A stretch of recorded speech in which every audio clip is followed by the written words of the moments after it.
Thousands across the country, across the globe, are tuning in to the Lori Vallow Daybell trial. She's already, as you know, been convicted of killing her two children, JJ and Tylee.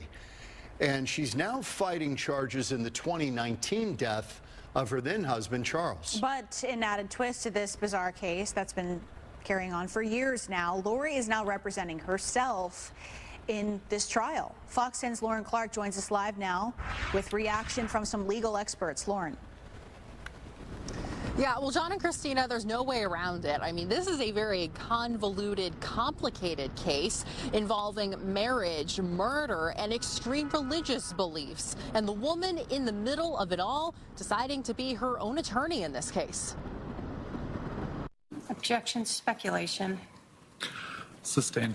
In the courtroom Tuesday.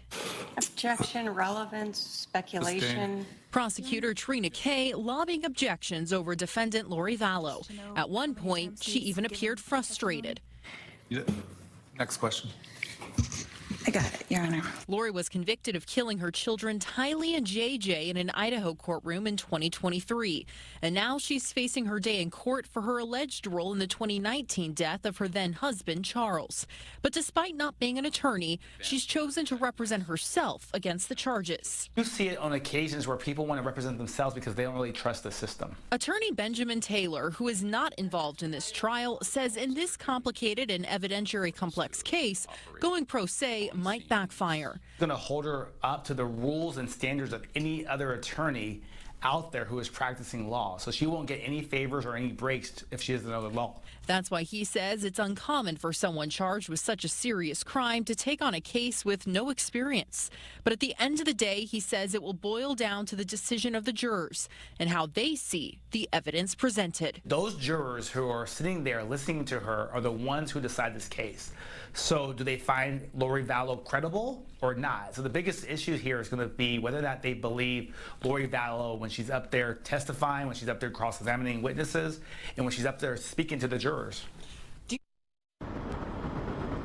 Now, it's important to point out that there's actually advisory counsel sitting right next to Lori. And Taylor tells me at any point, if Lori decides to change her mind and have an attorney, that advisory counsel is going to have to get on up and finish the rest of the trial. Reporting live here in Phoenix, Lauren Clark, Fox 10 News. Thanks, Lauren. There's been a line outside the courthouse for both days of the trial. Yeah, Fox 10's Irene Snyder spoke with some Valley residents who say they've been following this case since the very beginning and will continue showing up to court this week. Lori Vallow Daybell trial continues to capture the attention of people from all over. Here in the Valley, many stood in line for day 2 of the trial, watching and listening as Daybell continues to defend herself in the case. I live in the East Valley. We've been at all the hearings. Tracy Taylor says she's here in support of her friend. I'm friends with one of the family members. I kind of feel like I come for her, and I just feel bad for Charles. I want to support Kay. I want to support all the family that I can. They're so appreciative of me being here and typing in, so it's nice to do that for them, give them like live updates. Tara Sims says she's also been coming to all the local hearings. I'm here because I've followed the trial since its inception, and I'm a true crime fanatic. And yesterday I sat through the trial all day. I went home and I listened to 4 podcasters that were here covering it, and news people, and I found out more details. Why is it so important to you to come to this particular case? I want to be here for support for the family. I'm not part of the family, but I feel like in tragedies like this, you need support.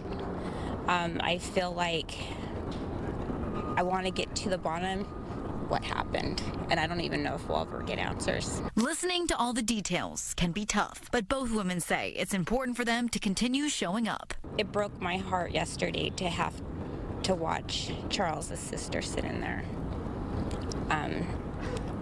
It was very emotional. Irene Snyder, Fox 10 News. Fox 10 investigator Justin Lum covering the trial from gavel to verdict, including live insight and analysis with legal experts. And now that the trial has started, you can watch him on our YouTube page. Stay tuned for analysis after court wraps up for the day. Now, here's a quick way to get there. Go to the QR code on your screen. That'll get you there. Make sure you subscribe to get notified when we go live for day 3 beginning tomorrow morning.